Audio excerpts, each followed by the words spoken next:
Bom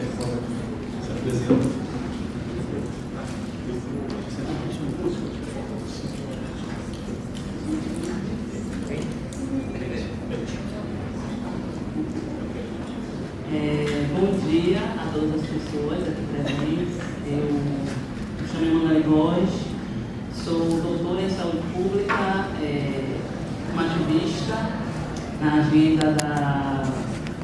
Sou ativista do movimento de mulheres negras, porque aí a gente pode pensar muitas coisas nisso. Eu sou enfermeira de formação e sou também epidemiologista. Sou estudiosa no campo da interseccionalidade na saúde e também no campo da saúde reprodutiva a partir da justiça reprodutiva. Eu não vou poder falar mais para não tirar meu tempo, né, em relação à minha apresentação.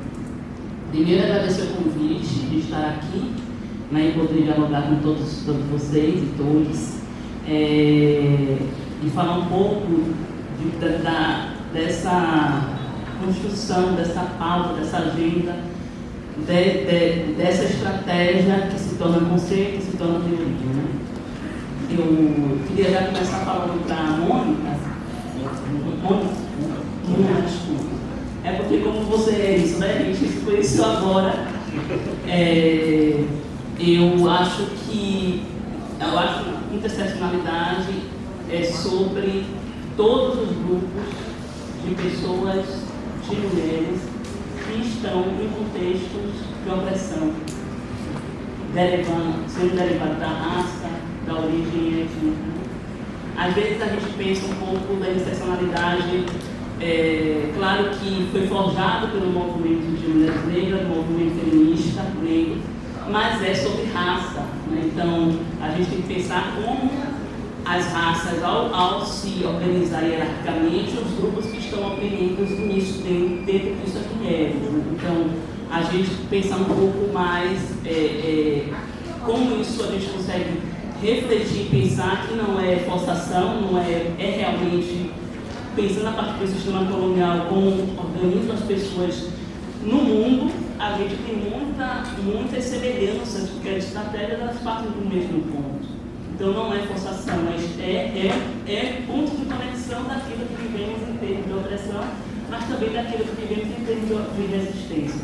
Isso tem um problema que eu vou falando das coisas que a apresentação vai acontecer. Não vai? Eu pensei que ela estava aqui atrás de mim. Eu trouxe... Eu vou te levantar um pouquinho. Essa apresentação, eu não ia fazer uma apresentação. Eu fiz a apresentação, depois eu disse, não vou fazer não, vou só falar.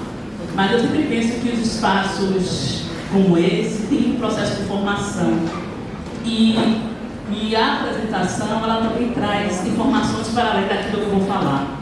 Né? Porque eu tenho um exercício de trazer, inclusive, mulheres, ativistas feministas, pensadoras negras principalmente, para que vocês conheçam a história, a trajetória desse conceito, dessa teoria que hoje, né, se encontra no campo teórico.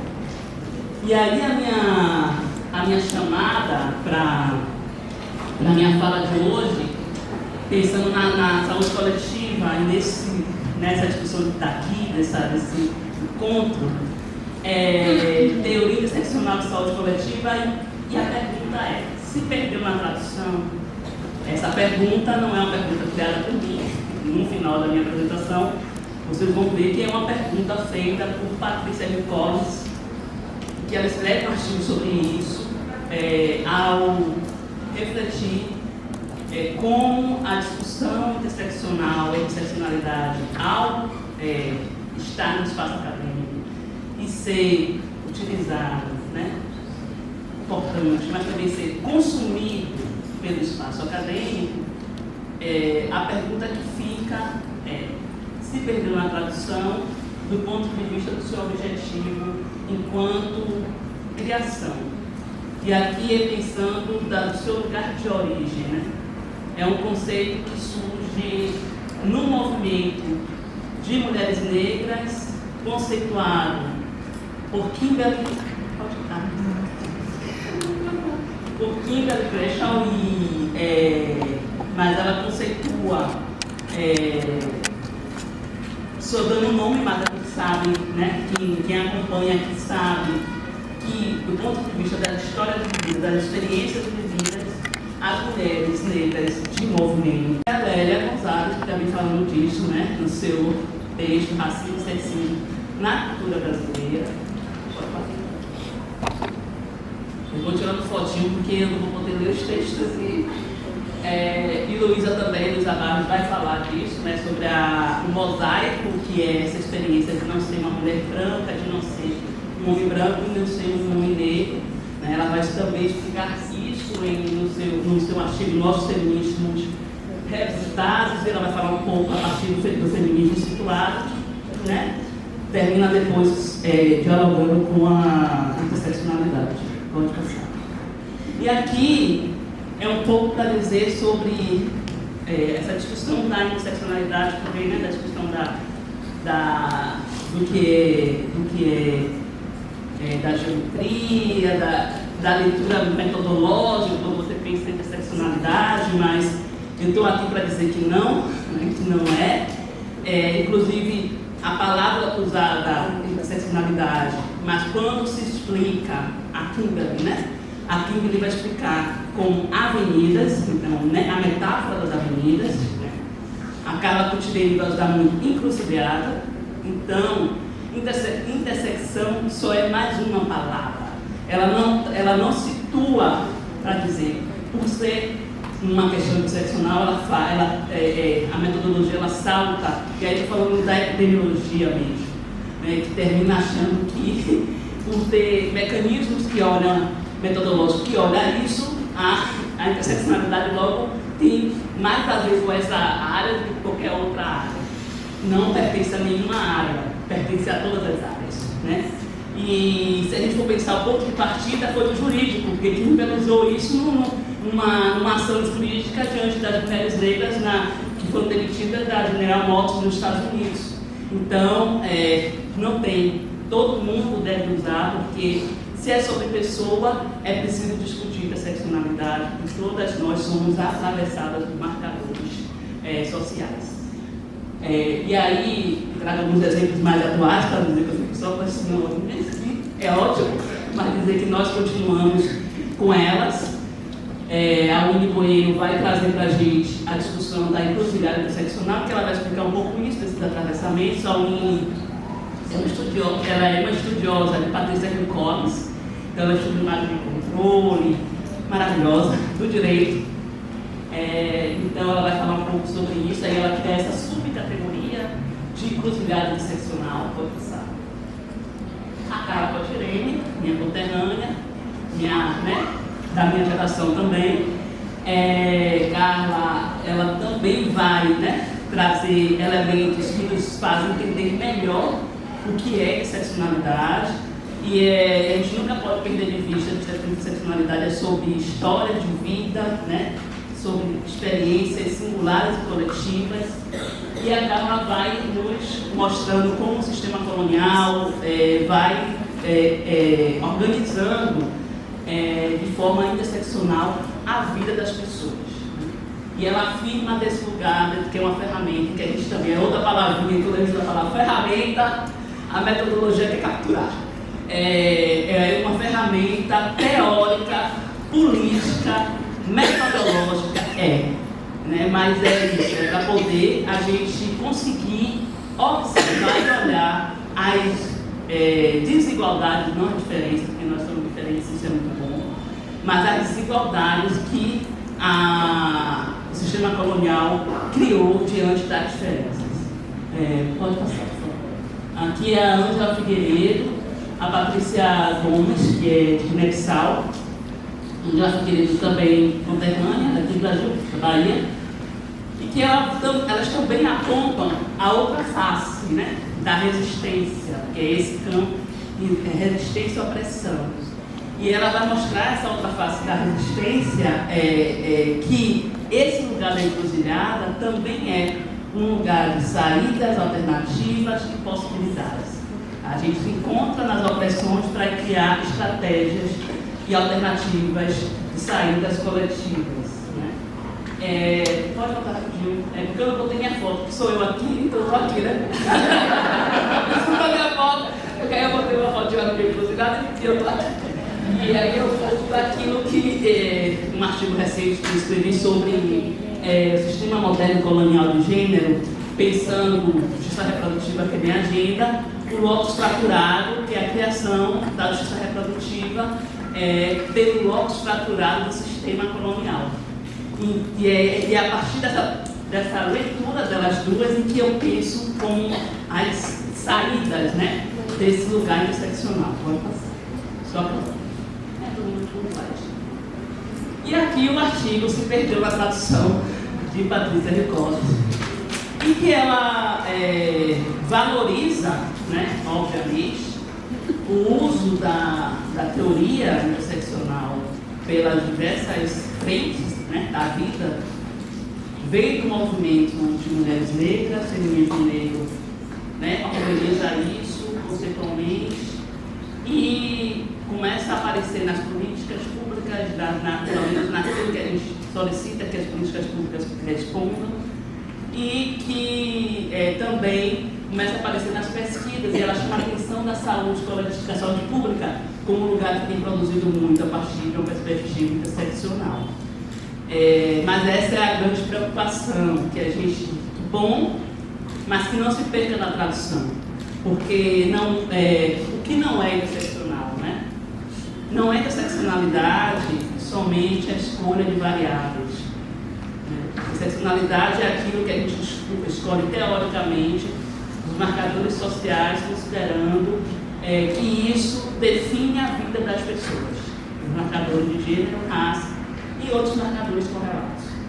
Não é checklist, o movimento feminista negro tem falado muito isso, que não é checklist. Negra, mulher, lésbica, não é checklist, é experiência de vida e precisa ser olhado na singularidade. A interseccionalidade sobe para a gente olhar todo mundo, não é para poder prever um checklist, não é para isso. Né? Não é diversidade, porque diversidade é muito bom, queremos, é sobre denunciar as desigualdades interseccionais que atravessam a vida das pessoas. Então, e é isso, porque falar de uma metodologia, então todas as áreas são chamadas para pensar interseccionalmente, e se a gente se compromete com as pessoas nas suas singularidades, respondo que sim, que tudo é interseccional. As perguntas que a gente faz, será que tudo é? Se a gente pensa nas pessoas, nas suas diversas marcadores que atravessam as suas vidas. No último slide.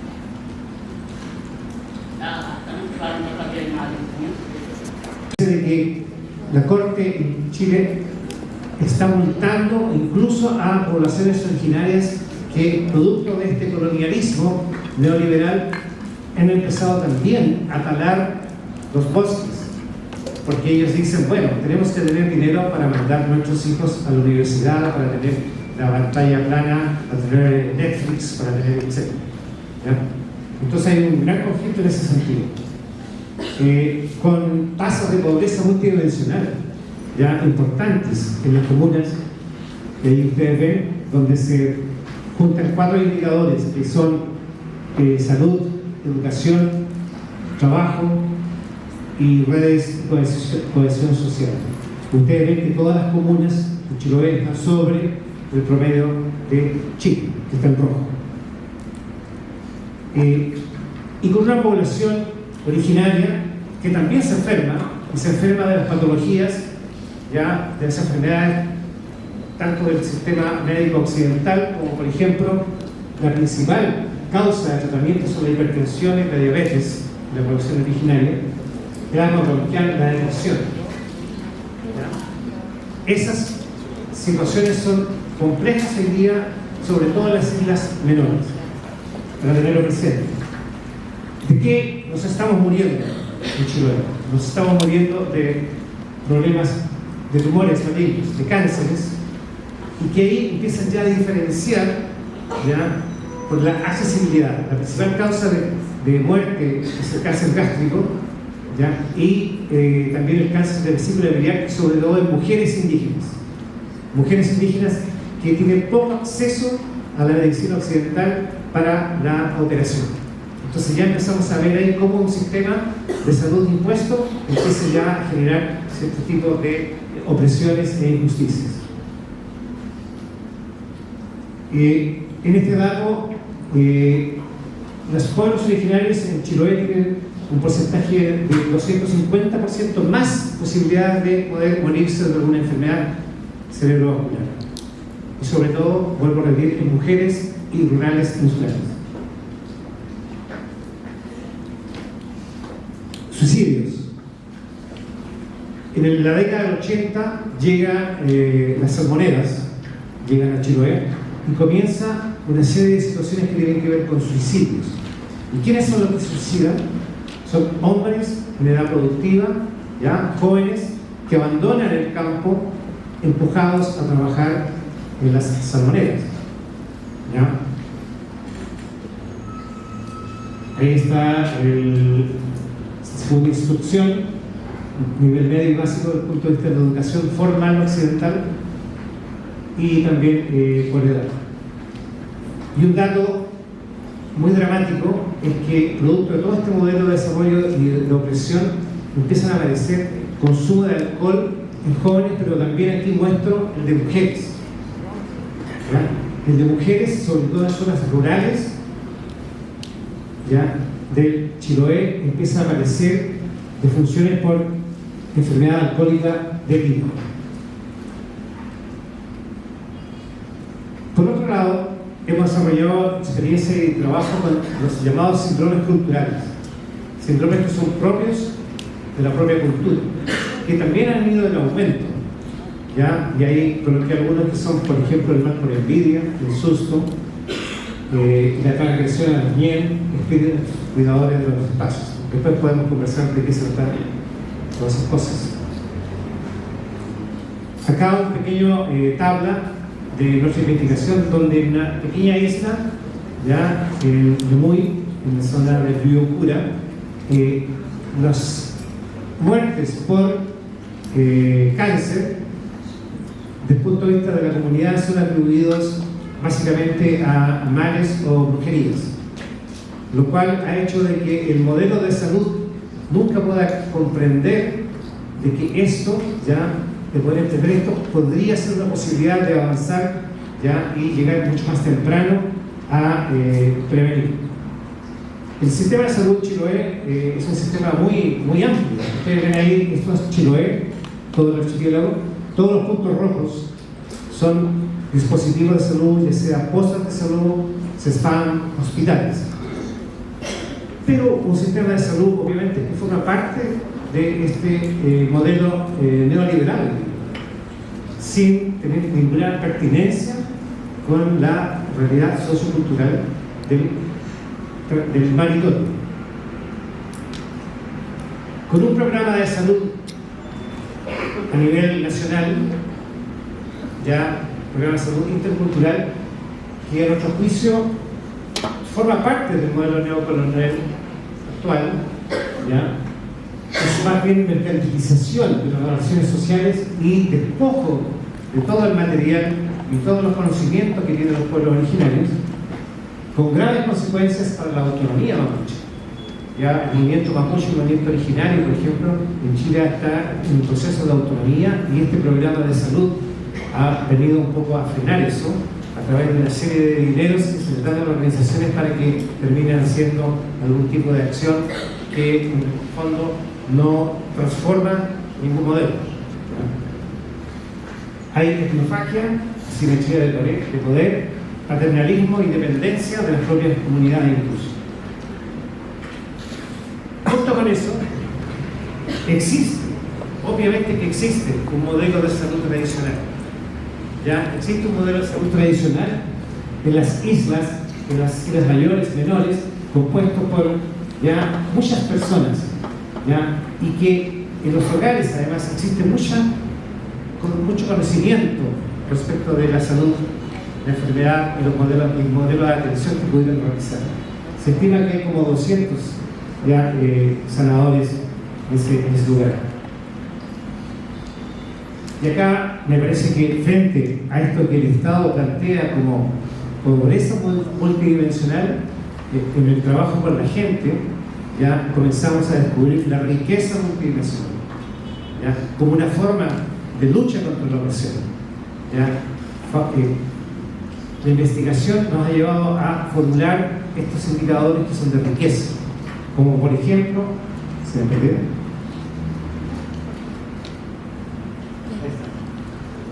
Control sobre el territorio, control sobre el territorio, control cultural, su alimentación, soberanía, el idioma, las ceremonias, la presencia de saberes tradicionales, la presencia de sabios originarios, cómo se sustenta la cultura, ¿ya? Todo eso hace pensar en que hay, decimos nosotros, hay un choyum, hay un brote frente a este sistema opresor, que está presente en los hogares, está presente en las comunidades.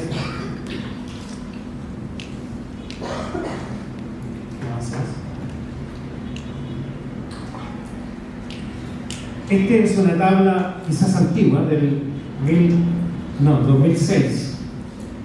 Yo trabajaba haciendo atenciones en las islas, atenciones médicas, ¿ya?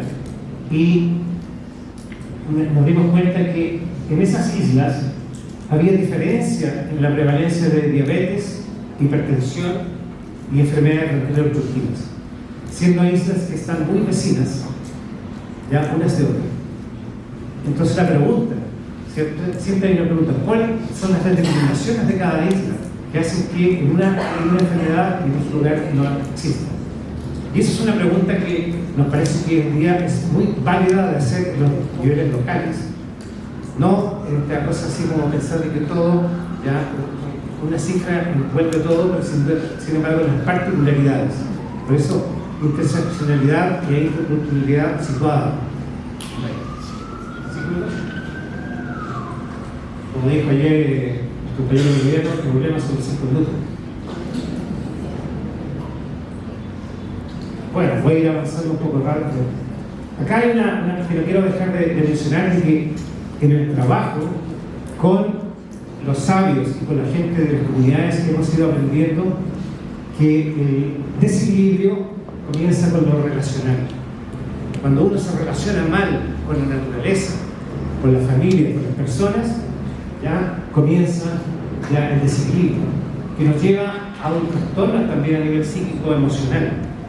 Posteriormente, esto va a generar estrés, angustia, depresión, y termina en el cuerpo con una serie de síntomas y enfermedades, lo cual hace que también se pierda el espíritu. Este modelo es lo que hoy día estamos más trabajando como forma de poder ser, ya responder al sistema occidental hegemónico. Pensamos que el primer nivel de atención no es la posta de salud, el primer nivel de atención es el hogar. Estamos desarrollando trabajo con las organizaciones, ya con análisis epidemiológico conjunto con la organización respecto de sus problemas de salud, enseñando y aprendiendo cuáles son los síntomas y signos de alarma y en qué momento pueden ellos salir, ya sea a la medicina occidental o a la medicina originaria. Vamos allá.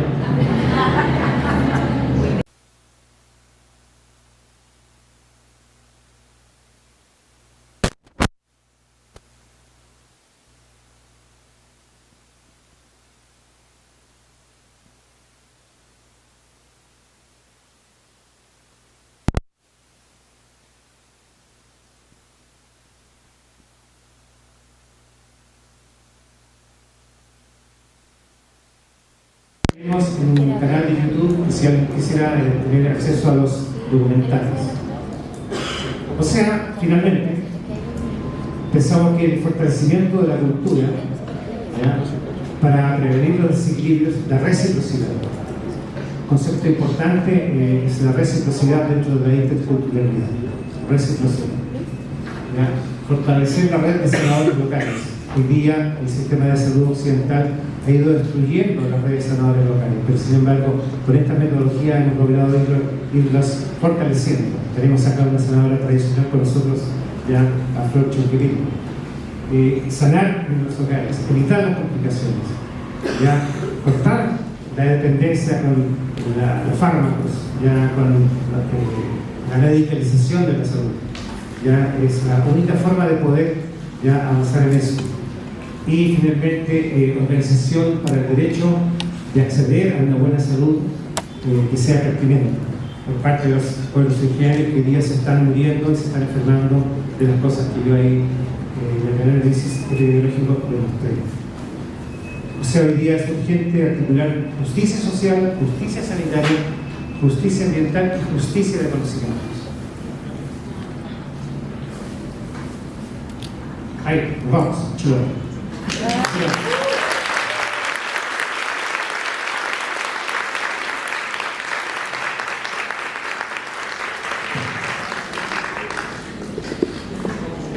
O jeito mais fácil de coordenar que eu tive nunca tive muito como civilizado. Obrigado, agradeço as excelentes disposições para passar aqui a intervenção da plateia. A proposta é que sejam de 3 em 3 para as pessoas que a gente está falando para mim. Eu só queria acrescentar uma coisa, né? Mais um elemento para a gente pensar essa questão dos vários sistemas de opressão em função do meu trabalho há vários anos com populações sujeitas ao HIV, né? Toda a questão da sexualidade e de como isso tem sido instrumentalizado, particularmente de forma mais intensa nos últimos anos, pela extrema-direita, na criação de código moral, especialmente em relação à população trans, né? Eu acho que acaba fazendo parte. Aí eu acho que um desafio para a gente pensar essas questões é como, ao mesmo tempo, a gente considera essas multiplicidades, esses múltiplos sistemas de opressão, reconhecendo individualidades, ao mesmo tempo construindo pautas comuns de atuação que evitem que as lutas políticas sejam fragmentadas em pequenos pedaços. Eu acho que é uma crítica injusta que se faz, às vezes por parte da própria esquerda, quando começa a falar de uma forma tola, a meu ver, sobre identitarismo, né? E nisso eu estava colando, me lembrando de um poema maravilhoso que eu adoro, da Maya Angelou, formidável poeta americana, mulher negra, né, que é a família humana, que ela diz no final, né, quer dizer, nós somos mais parecidos do que diferentes. Eu acho que a gente tem que procurar reconhecer isso. Queria passar para a plateia, alguém quer fazer uma intervenção, eu pediria que viesse aqui, para que todos possam ouvir. Você pode falar, tem um microfone aqui. Cadê o livro? Você se identifica, por favor. Bom dia, sou Bia Brebleco, sou estudante de mestrado na saúde coletiva na UNB, na Universidade de Brasília. E hoje eu atuo, né, eu vim com muitas expectativas para essa mesa. Uma das minhas lentes teóricas é a interseccionalidade, e eu me apoio principalmente na Patrícia Collins, na Kimberly Crenshaw, por conta dessa sistematização, e aí direcionando para a Emanuele, o comentário e questionamento. E tem sido, o meu campo de estudo é a cozinha solidária, então eu trabalho no combate à fome, movimentos sociais, e trazer esse debate para dentro da saúde coletiva está sendo um desafio, tanto em termos de referencial, né, quando eu trago o tema da fome para dentro da saúde, mas também, né, nesse finalzinho da dissertação, assim, trazer esse diálogo de forma mais robusta, né, que eu acho que é um desafio que a gente tem, porque quando a gente vai olhar os estudos, como você comentou, né, trazem lá, mulheres negras são os piores índices, e dizem que isso é interseccionalidade, sem trazer uma discussão sobre isso, né, sobre os porquês, sobre como a gente sai disso. E eu estou tentando enfrentar isso de certa forma dentro da dissertação, né? Trazendo essas reflexões enquanto lente teórica, não metodológica. E queria, né, questionar como você tem trabalhado isso, a partir de quem, dentro da saúde coletiva, para pensar caminhos e a gente conseguir de fato aprofundar esse debate dentro da saúde coletiva, que está sendo um desafio aqui teórico na discussão. Obrigada. Obrigado. Mais alguém?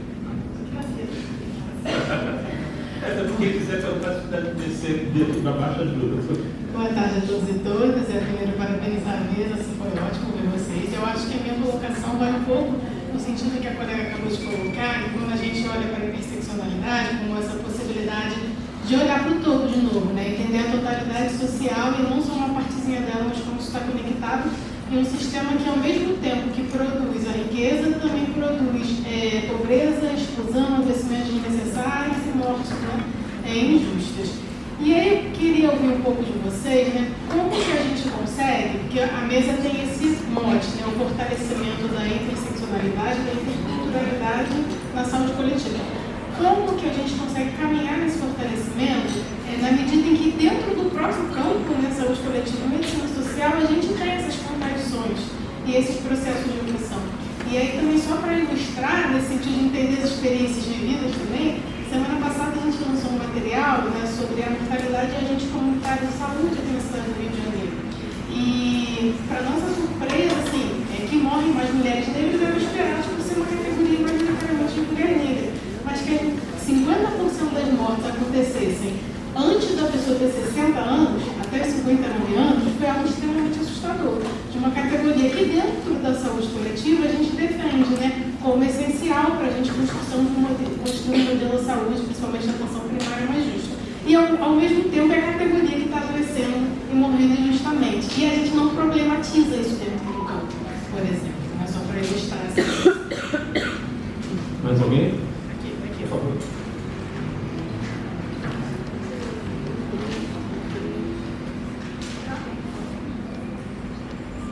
Bom dia a todos. Sou militante sou lá de São Paulo, desculpa, sou lá de São Paulo, sou Helena Silvestre, sou militante do movimento de mulheres faveladas. E aí que eu queria falar era sobre o Estado. Só, gente, já vou logo nessa para não ficar remontando aqui. Companheiro chileno, tá? Entendeu? Pensar em interculturalidade, pensar em interseccionalidade sem se enfrentar com as estruturas universalizantes do Estado é possível. Sei que não estou aqui pedindo para ninguém responder de maneira bem precisa, mas como é que a gente discute isso? Porque eu sou estudante de saúde pública lá na Universidade de São Paulo, passando mal com racismo todo dia, o balde é louco, mas pensando o tempo inteiro em quanto a gente desenvolveu o pensamento em saúde coletiva dentro de um período, sei lá, sobretudo de enfrentamento com a ditadura militar, e ele ia até o Estado. Era a nossa melhor perspectiva, né? Um Estado formal de direitos. E aí a gente entra no regime democrático, e aí é isso, eu trabalho com mulheres que tiveram filhos assassinados pelo Estado, com familiares de pessoas presas, com mulheres faveladas e confundidas de N maneiras. Quer dizer, a saúde é um reflexo de uma série de violações que estão postas antes. E quando a gente pensa, às vezes, um sistema universal de saúde, os planos nacionais, de algum modo também o Estado vai reproduzir a sua matriz universalizante, englobante, homogeneizante, e quando incorpora alguma coisa, incorpora multilando, né? Esvaziando da radicalidade, porque isso agoniza com a própria estrutura do Estado. Então, como é que é? Nós vamos na saúde brigar com o Estado de cara? Como que nós vamos fazer esse negócio? Porque está precisando disso. Obrigado.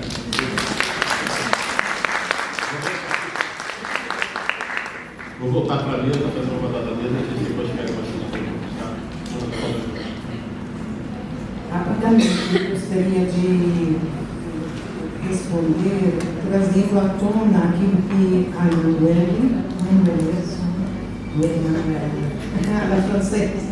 Emanuele trouxe,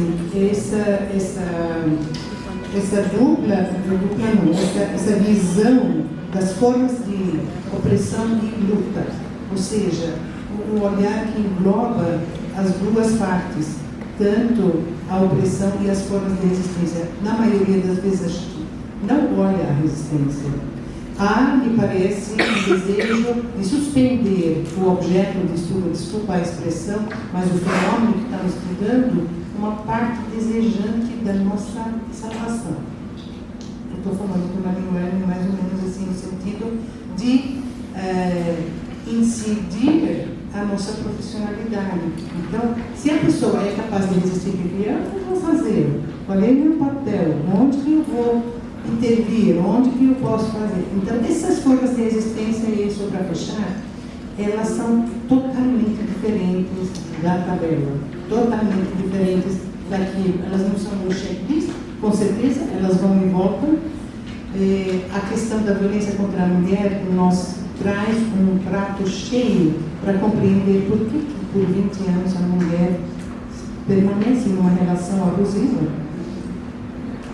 E são questões que as mulheres, na Fiocruz de Brasília, alguns meses atrás, eles inauguraram um laboratório sobre a questão da reflexão sobre a violência contra a mulher. E toda a participação foi depoimentos de mulheres.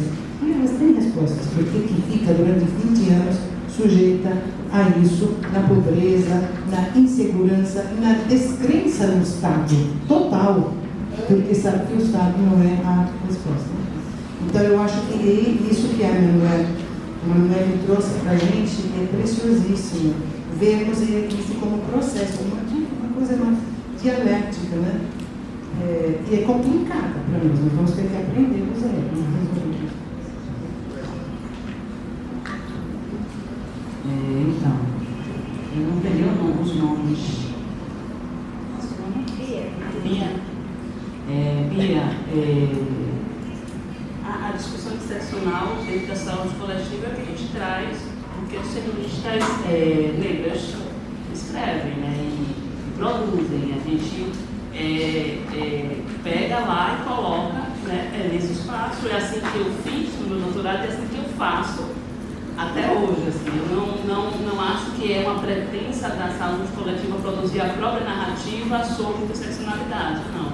Eu acho que é esse diálogo mesmo entre áreas, né, a produção da interseccionalidade, mesmo eu sendo, né, da saúde coletiva, obviamente, escrevo sobre isso, mas eu acho que quando eu escrevo sobre isso, eu sou maior em relação ao. Eu não estou presa na saúde coletiva, porque a narrativa, quando vai ler, os meus textos estão dialogando com essas outras teóricas, né?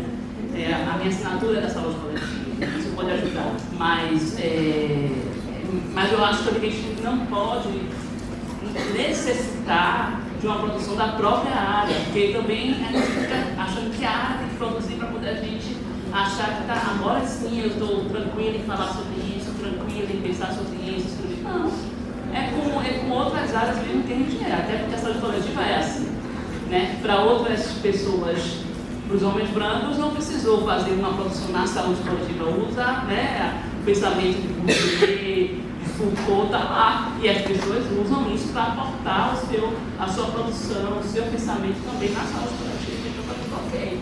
Né? Então, acho que isso, eu acho que isso dá para a gente também, a gente precisa também acreditar e seguir dessa forma. Seu tema é um tema riquíssimo, precisa muito dessa reflexão, né? Discutir fome, discutir segurança alimentar, soberania alimentar, tem André Ferreira de referência, vamos falar sobre isso, mas eu acho que é um tema, discutir interseccionalidade com uma perspectiva, né? A perspectiva teórica escolhida por você, interseccionalidade, para essa área tem sido ainda muito pouco, pelo menos é o que me alcança. Eu posso estar falando bobagem, mas eu acho que é muito importante a gente ter produções nessa agenda. Então, os caminhos teóricos, né, e é esse mesmo de você olhar para todos os lugares onde isso se produz. Né? Tá, em relação a Júlia, primeiro que eu acho que o que a gente está discutindo não é sobre o que é produzido para uma parte e agora a gente está discutindo que é para o todo. Na verdade, essa parte é vista como um todo, né? A questão toda é essa. Quando a gente pensa que a mulher universal, existia toda e a gente está fazendo a ruptura, mas existe toda uma estratégia de pensar direitos reprodutivos, que em áreas para você conseguir pensar bastante para dar exemplo, né? Direitos reprodutivos, você pensa, é pensar com uma mulher universal. E o que a gente está dizendo é que não, primeiro são mulheres, quando a gente pensa em mulheres, né, podemos aí ampliar em termos de marcador de identidade de gênero, mas são mulheres cis, trans e não somos universais, somos interseccionais.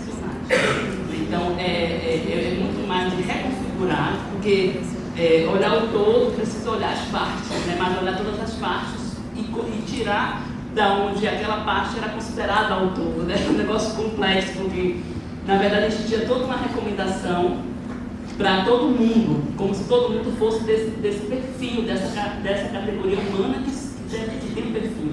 Só que esse aí, com essa categoria, com esse perfil desse universal, nós ficamos de fora. Quer dizer, esse universal, inclusive, ele é minoria. Negras, indígenas, asiáticas, né, estamos de fora. Mulheres de continente africano estão de fora. E as mulheres brancas da Europa que definiu o mulher universal e as políticas e o pensamento de direitos humanos está baseado nisso. Então, esse é o maior desafio. E uma coisa, quando a gente fala assim, imaginávamos que seria assim as mulheres negras morrer de maioria, porque são maioria naquele contexto. Eu acho que isso é delicado falar isso, porque na verdade somos maioria não é porque estamos maioria naquele contexto, como se fosse só em termos populacionais. Somos maiorias porque somos negligenciadas e logo isso nos leva nesse contexto. Né? Então a gente também precisa cuidar de como a gente pensa aquilo que a gente encontra. E mesmo assim, isso deve indignar. Porque parece que isso, já espera. E se a gente esperar isso não gera indignação, que mesmo que só fosse isso, o resultado do seu estudo não seria uma indignação, então isso também é importante a gente olhar o que a gente está pensando, falando e elaborando para a mudança de sociedade. Aí, cadê a Helena? Pelo amor de Deus, ela trouxe um negócio muito desafiante. A Helena Silvestre, né? Deixa eu falar de Helena Silvestre. Helena Silvestre é uma escritora, ela não fala isso, ela não falou isso aqui. Ela escreveu notas sobre a fome, então, você aí, lê Helena, Bia, lê Helena, por favor, que é um livro maravilhoso. É um desafio mesmo, e assim, na radicalidade, a gente precisaria destruir tudo e construir tudo de novo, não é? É isso que a gente sabe que não dá para pensar de como a gente tem construído, como falar do HIV/AIDS, falar de política identitária, está falando do mesmo campo que dialoga com a gente tem toda uma resistência de pensar, sair desse lugar, de tornar nosso discurso menor, como se não fosse central, prioritário, sobre mudança de vidas e trazer a humanidade para o centro de todas as pessoas. Então a gente está tendo que elaborar. Quando eu falo se perdeu na tradução, também é para pensar que as políticas públicas usam interseccionalidade como nota de rodapé, utiliza racismo como nota de rodapé, utiliza questões centrais que as pessoas vivem e morrem em decorrência disso como nota de rodapé. Né? Então, como é que a gente pega isso e modifica? E a ciência tem o seu papel fundamental ao também se comprometer em não ser só uma nota de rodapé, não ser só um checklist, porque aí também você muda a história das políticas públicas e você muda a narrativa do processo. Então, acho que quando pensar no se perder na tradução também é discutir esse Estado que usa das narrativas e das discussões dos movimentos sociais, mas coloca uma nota de rodapé e a gente distraidamente acha que estamos realmente mudando alguma coisa e não estamos mudando nada. Então é isso.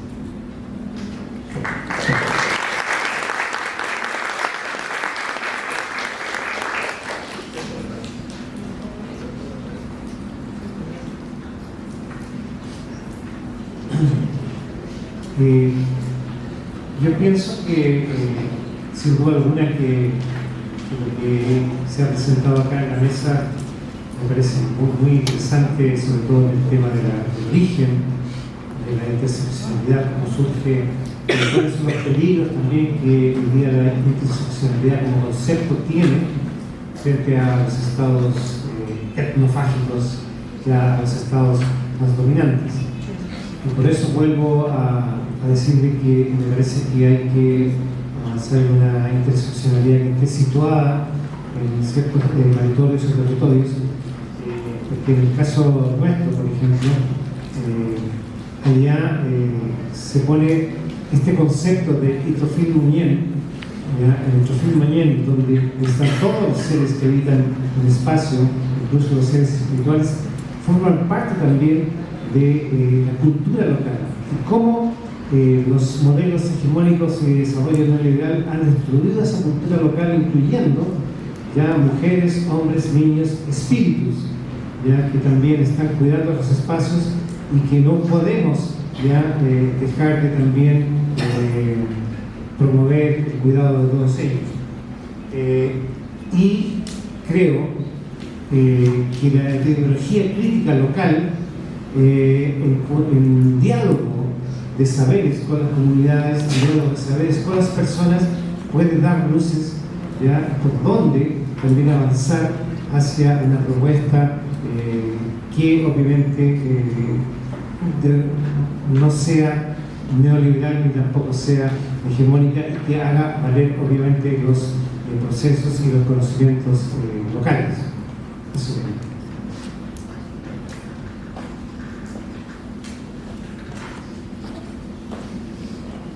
Gracias.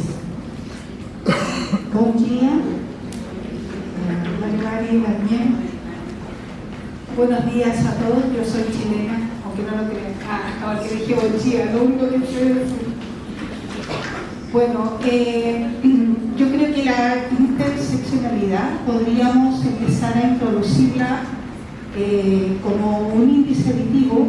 Se me ocurrió a mí, así como todos los factores que usted señalaba, pero sumativamente transformarla en algo que al mundo occidental le haga sentido, por así decirlo, en términos cuantitativos.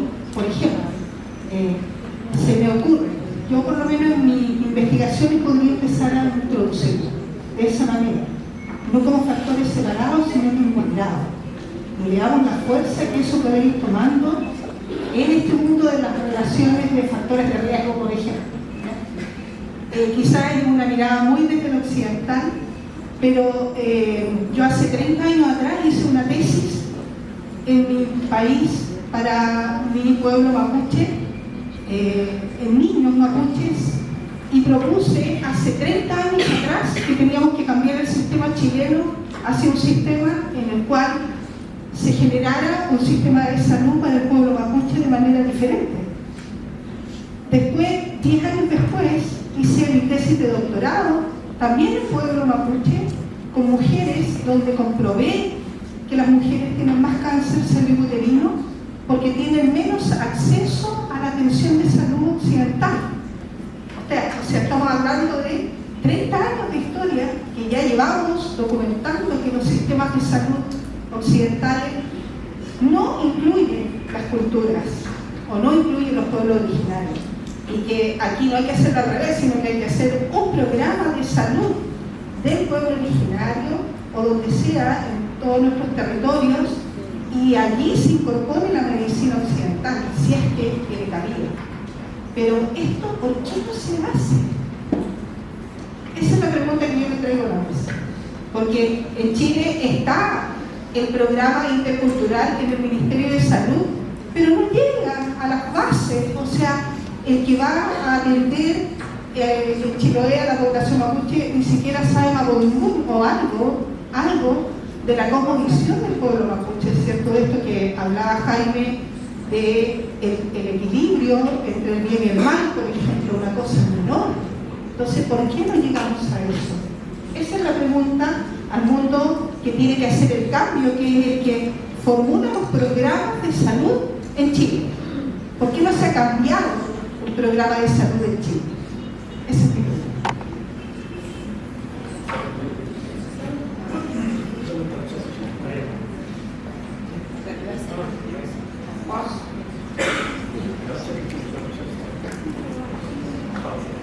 Bom dia. Meu nome é Sandra Fortes, eu sou professora da Faculdade de Medicina dessa universidade e nós trabalhamos com saúde mental na atenção primária.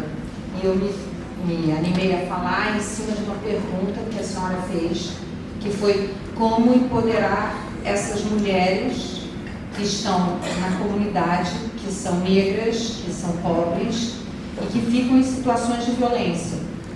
elas se mantêm numa situação, ou elas vivem, não se mantêm. Então eu queria trazer uma experiência que eu acho que é uma questão importante da gente começar a falar aqui, que é quem está na ponta.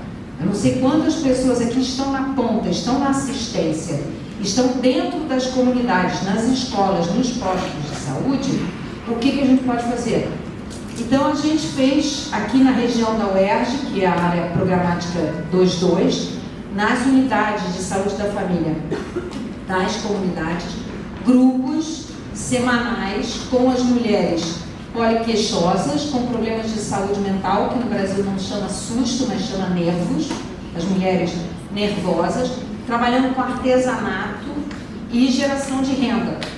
E essas mulheres... Brasil, o que parece, né, é que contribui muito mais, talvez, para as narrativas médicas, né, para poder aumentar um pouco a escuta, né, do médico, na anamnese, mas que realmente ela não traz uma reflexão do que seria realmente, né, a interculturalidade.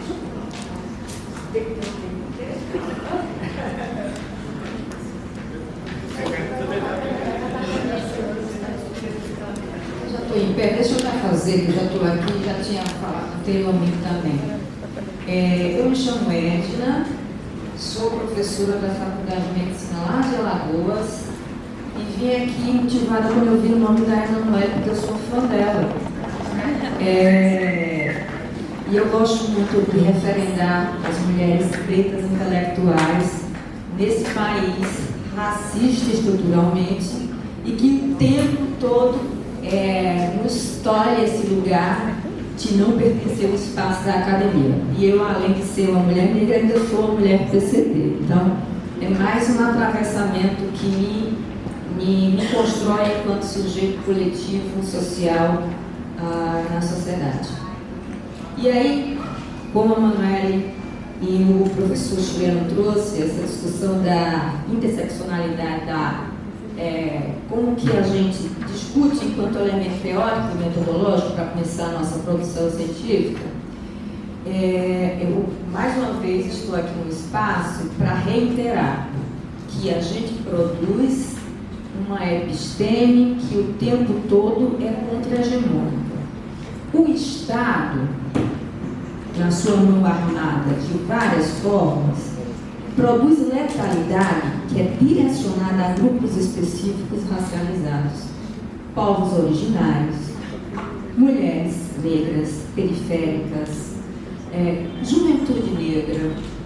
E isso é um projeto colonial desde sempre, desde que os europeus chegaram aqui e nos expropriaram, nos violentaram, nos invadiram e ainda trazem todo o povo negro na diáspora africana, que vem desde sempre sendo legitimado o seu genocídio. Então, o Estado, ele opera, e a universidade, que produz uma ciência que não é neutra, legitima esse Estado. Quando eu estou no programa de doutorado, por exemplo, insisto em falar, a produção de mulheres negras, ela segue sendo colocada no lugar menor. Eu quero nem gritar o nome das mulheres negras, porque eu quero que esteja em evidência. Não, mas veja só, não é assim. Quando a academia faz isso, ela legitima um Estado que diz, produz, lá na Bahia, agora, recentemente, uma colega publicou no grupo um relatório que mostra que são as mulheres negras ainda as principais vítimas de violência obstétrica. Um colega médico, que também é do programa, falou, não, mas é porque aqui na Bahia a gente tem mais uma população negra predominante, não é uma questão de racismo. A gente insiste que continuamos produzindo dados, produzindo conhecimento, produzindo toda uma episteme que o tempo todo dentro da academia, pelo Estado, ela é deslegitimada propositalmente. Então, quando a gente às vezes fala, mas a gente é invisibilizado, não. Nós estamos visíveis. Meu corpo está aqui, todo mundo está enxergando ele. Os corpos pretos estão em todos os lugares.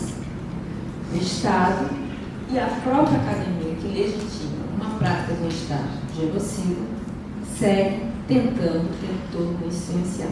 Então, é esse o desafio que eu acho que nós, enquanto cientistas, enquanto sujeitos, enquanto pessoas, cidadãos, precisamos tensionar e estar à frente com os peitos abertos para as batalhas, porque o bagulho é louco. Né? E o lixo tem que falar, e falar com muita dignidade. E não é mimimi que a gente vive no país, no continente latino-americano, que legitima esse genocídio desses corpos desde sempre. Ponto. Esse Estado serve à burguesia e a burguesia nos quer mortas. O povo originário morto, porque precisa expropriar nosso corpo e nossas riquezas materiais e culturais. Então, mulheres, homens, trans, cis, vamos à luta, porque a luta é todo dia.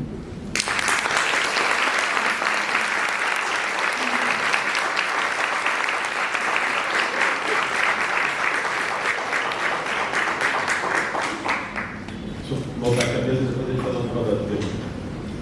Eu vou responder a pergunta, as colocações em relação à saúde mental. A professora que falou da experiência aqui, desculpa.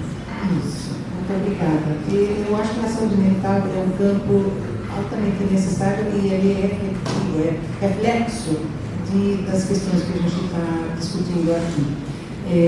Realmente, essas abordagens, elas têm uma resposta outra, né?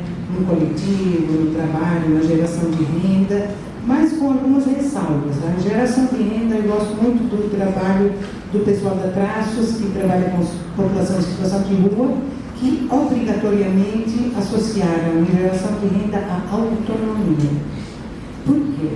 Facilmente podemos entrar num processo no qual você faz as oficinas, crochê, o que seja, inclusive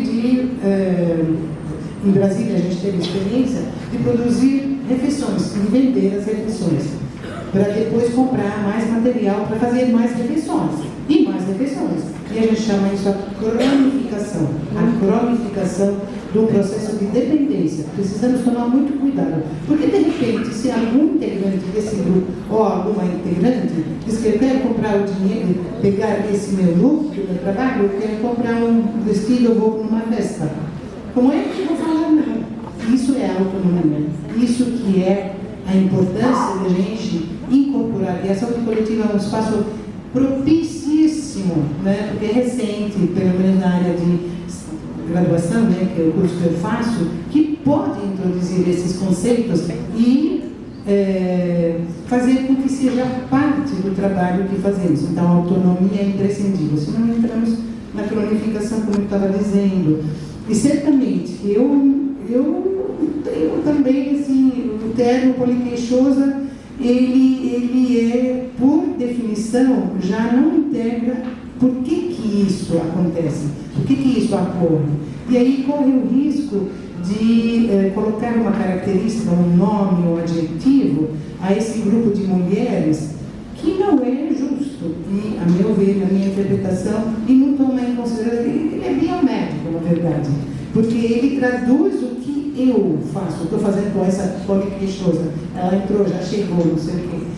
E aí vou relatar uma experiência de uma amiga minha que trabalhava aqui no Rio, numa das favelas. Ela dizia assim: olha, 10, 15 minutos antes da unidade fechar, sempre vinha essa mulher, descia lá do morro e vinha porque vinha com as crianças dela e dizia que tinha uma situação urgente e tal. Descobriram depois que ela estava fugindo, efetivamente, se refugiando nesse posto de saúde para não ter que passar a noite numa situação de violência.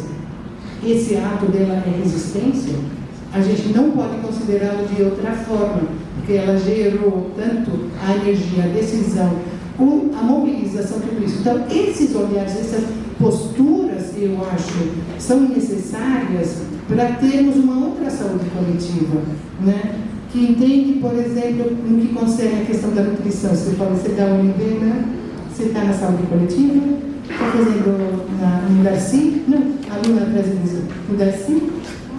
Eu faço parte do Cláudia, certo, minha colega. Então, a gente veja, por exemplo, eu vou dar um exemplo de uma migrante mulher que frequentava aquele centro de apoio para alimentação, né? Então, davam para ela cesta básica, tudo isso.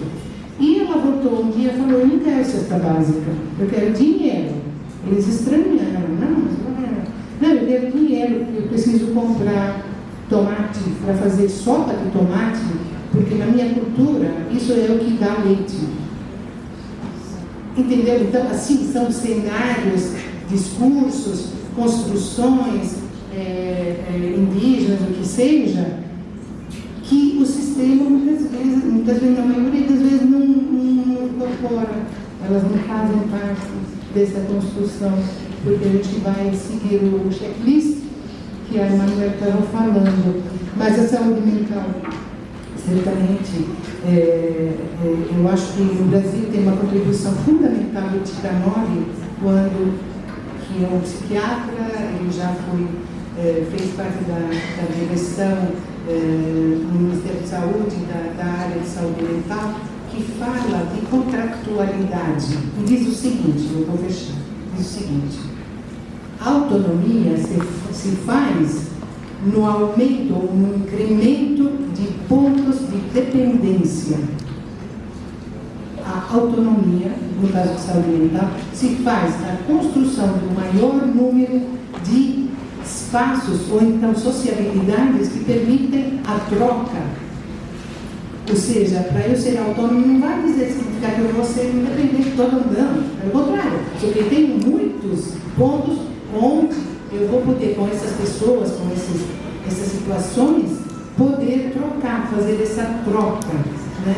O artigo dele é de 1999, é preciosíssimo, na minha matéria é obrigatório, contratualidade. O Roberto Ticanori é o professor que nos brindou com esse olhar.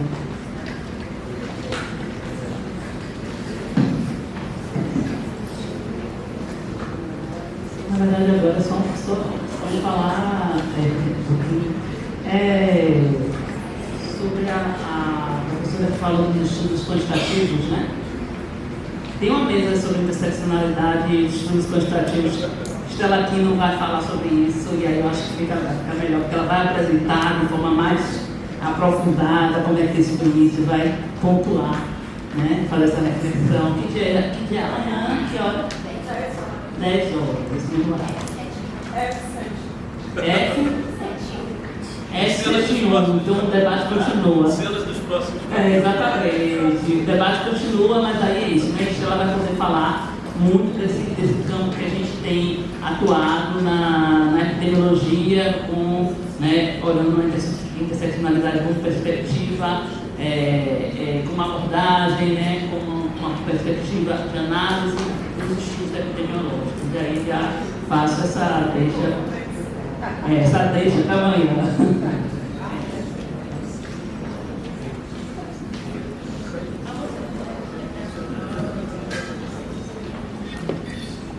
Sí, gracias. Obrigado pela pergunta. E hay dos elementos que se han preguntado.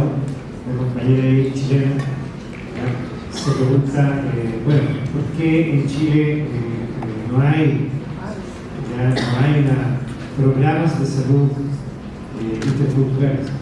De verdad es que hay, pero desde una perspectiva obviamente hegemónica, colonialista, y que ha incluso generado una gran división incluso de organizaciones comunitarias de pueblos originarios en todo Chile.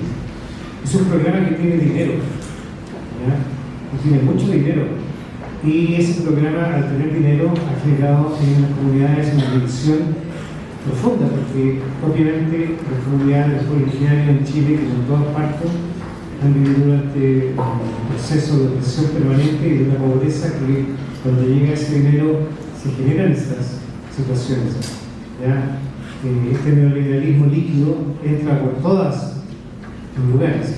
Entonces son programas que hacen que los pueblos no fortalezcan su autonomía, como decía acá la compañera recién, ¿ya? Sino que solamente entran en dependencia. Y por supuesto son programas que son, yo llamo de etnofagia, que se comen de esto. Además el pueblo originario no tiene un reconocimiento constitucional y hay toda una serie, en ese sentido, de incluso colonialismo propio en los pueblos originarios. ¿Ya? No todos, obviamente uno no puede generalizar, pero ahí está el evidente. Esperamos que poco a poco esto pueda ir cambiando, si es que hay nuevas autoridades ya pronto.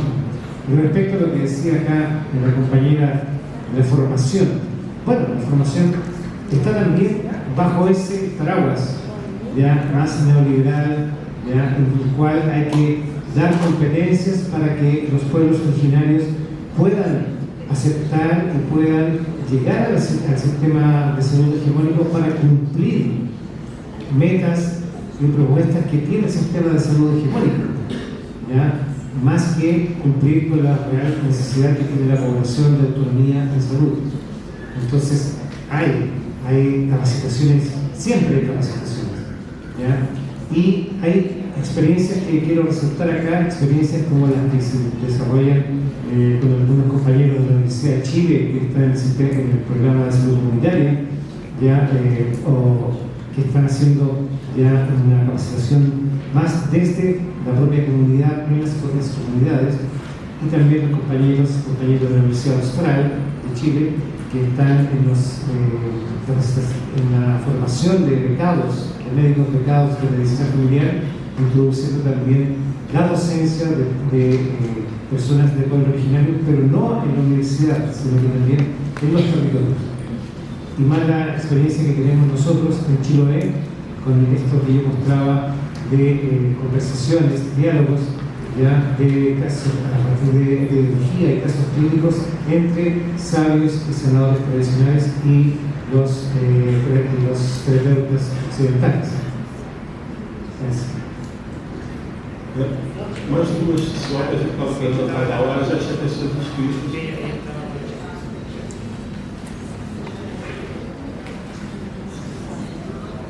Mari Mapuche, Mari Kukuruwen, Mucheta, Procho Kikikien, Tumun Anahuapi, Utahuapichue. Buenos días, buenas tardes a todos. Mi nombre es Procho Kikikien. Vengo de la isla de Chiloé, de la isla grande de Chiloé. Bueno, hoy día vengo aquí a escuchar esta conferencia y a hablar como mujer mapuche, huilliche del territorio, y a escuchar el término de la interculturalidad. También soy funcionaria de salud, de la salud pública de Chile, y estoy en ambas partes. Estoy como funcionaria de salud, pero también estoy en la lucha con los pueblos originarios, porque mi labor es luchar por la salud de los pueblos indígenas. Nosotros como pueblos indígenas siempre luchamos para tener una mejor salud, estar integrados dentro de los sistemas de salud, pero estar integrados de acuerdo a nuestra cosmovisión, no de acuerdo como los sistemas ellos quieren. Hoy día se habla de la interculturalidad, pero la interculturalidad es un término muy manoseado, digamos. Por ejemplo, el doctor igual y la bien que preguntaba sobre la salud intercultural en Chile, que está desde hace muchos años con leyes, con papeles y con todo eso, pero en la práctica eso no se ve, en la práctica no funciona. Y no funciona porque lamentablemente no toman en cuenta la participación de los pueblos indígenas. Para que haya salud intercultural como tal, tiene que haber, primero, respeto y participación de los pueblos, porque si no le tomamos, no escuchamos cómo nosotros, los pueblos originarios, las mujeres mapuche, las mujeres huilliche, las mujeres aymaras, las mujeres yeguitas, las tahuascas, o todas las mujeres y hombres de norte a sur que somos de pueblos originarios, si nadie sabe cómo queremos que nosotros ser atendidos en el sistema de salud, entonces nosotros no podemos aceptar una ley que venga de arriba y nos diga usted se tiene que atender de esta manera. Y eso hoy en día, nosotros como pueblos indígenas en Chile hemos luchado por eso. Y desde el año 2010, 2013, hemos venido insistiendo en que el país, Chile nos escuche y que nos escuche nuestras demandas como salud.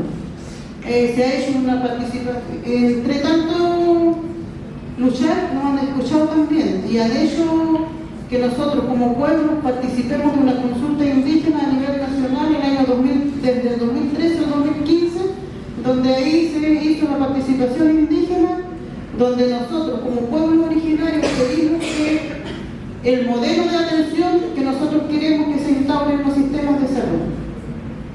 Ese debate y esas luchas estuvieron mucho tiempo en la parte administrativa del gobierno, que no supimos qué había pasado con eso. Hasta el año 2023 recién se viene a promulgar nuestra ley, que nosotros pedíamos tanto, que es que se integre un artículo de salud dentro de la ley de salud del pueblo, de la salud de Chile. Y es el artículo 7, para la gente de Chile la puede buscar, y ahí está donde nosotros como pueblo indígena exigimos un modelo de salud intercultural.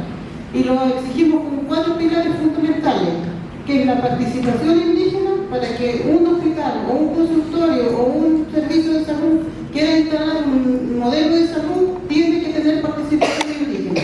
Porque si no, no sería un modelo de salud intercultural, seguiría siendo el modelo impuesto del sistema. La participación indígena tiene que incorporar la espiritualidad indígena dentro de los hospitales, de nuestros consultorios, porque no está contemplado que yo me enfermo y necesito que alguien me haga un guillatún, que es una ceremonia religiosa indígena en Chile. Eso no está contemplado, pero eso nosotros exigimos. Incluso en la espiritualidad necesitamos el acompañamiento de nuestra familia o de nuestra comunidad. Eso tampoco está integrado en el modelo de salud biomédico. También nosotros necesitamos una reinfraestructura del sistema, porque necesitamos un espacio donde se atienda como corresponde a los pueblos indígenas, no dentro de algo cuadrado y que te atiendan de ida y vuelta. Necesitamos conversar, necesitamos llevar más familias, necesitamos estar con todo nuestro entorno. Entonces, el otro pilar es la integración de facilitadores interculturales en todos los sistemas de salud, que hoy día está, según la ley, ya se está dando cumplimiento, pero hay un déficit nacional de facilitadores interculturales, que no lo tenemos. Suerte tenemos nosotros en nuestro hospital, en el hospital que yo trabajo en Chiloé, que es un hospital de allá pequeño, ya tenemos facilitador intercultural. Ya estamos haciendo conexiones con sanadores del territorio. Ya estamos tratando de que los profesionales de la salud hagan derivaciones del MASHI y versus que el MASHI también derive hacia los médicos, porque no todo puede solucionar un MASHI o un médico, sino que tiene que trabajar en equilibrio. Y la salud de los pueblos indígenas se basa más que nada en el equilibrio de la vida y el respeto. El respeto a la vida, que es el Ichofil Moñén, el Cume Moñén, que estemos equilibrados en la vida. Y eso tiene que tomarlo en cuenta en los sistemas de salud. Así que nosotros como mujeres indígenas vemos todas esas cosas, luchamos por la defensa de todo nuestro territorio, porque para nosotros la salud no solamente es nuestra enfermedad como tal, sino que es lo que está en nuestro territorio, en nuestra familia y en nuestras comunidades. Así que eso sería mi intervención.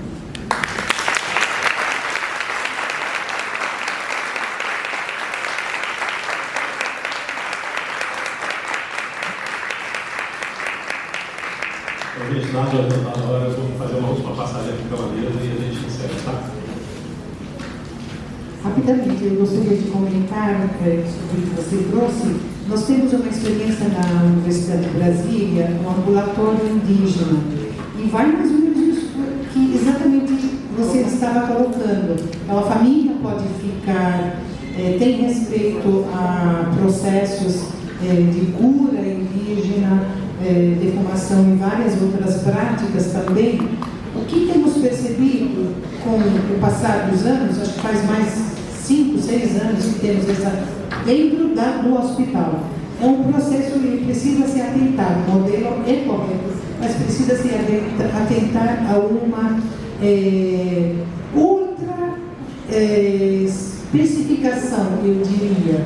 Então, ninguém pode chegar lá a não ser os professores ou então os profissionais que são especializados na área de saúde indígena. Isso deixa o resto, todo mundo, livre, porque não precisa saber sobre saúde indígena. Só essa questão que eu acho que precisa atentar. Mas eu concordo com você plenamente. É importante. Agora, onde que tem que começar? Na formação. Todo mundo tem que saber cuidar da saúde da população migrante. Todo mundo tem que saber cuidar da população indígena, negra e etc. LGBTQI, para não criarmos o tempo todo ad infinitum ambulatórios, né? Aí não vai acabar, né? Todo mundo tem que saber, isso eu entendo.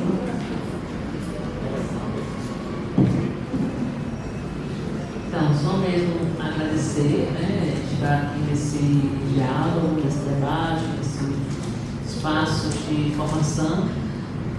Dizer que continuamos conversando, dialogando, pensando de diversas formas, e quem quiser aí continuar especificamente nesse encontro, tem ali amanhã Estela, na interseccionalidade, com outras companheiras, continuando aí a reflexão acerca do tema, mas aí nesse caso mais focado mesmo na saúde coletiva, na epidemiologia, eu acredito. Então, agradecer e nos encontramos por aí.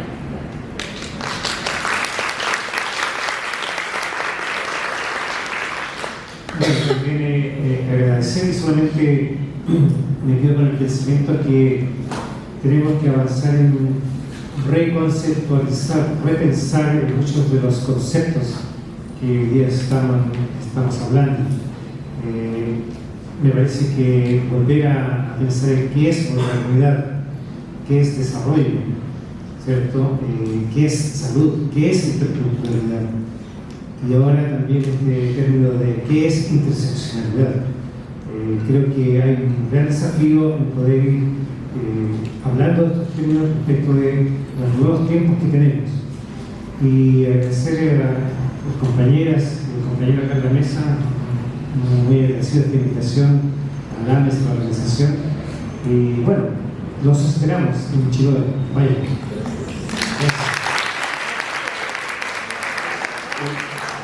Para encerrar, agradeço as exposições, elas foram muito enriquecedoras, agradeço também quem ficou aqui até o final, as participações. A gente sempre fica querendo mais, isso é inevitável, é um congresso, mas isso aqui é um momento de uma discussão que eu quero com você. Obrigado a todos, vamos lá.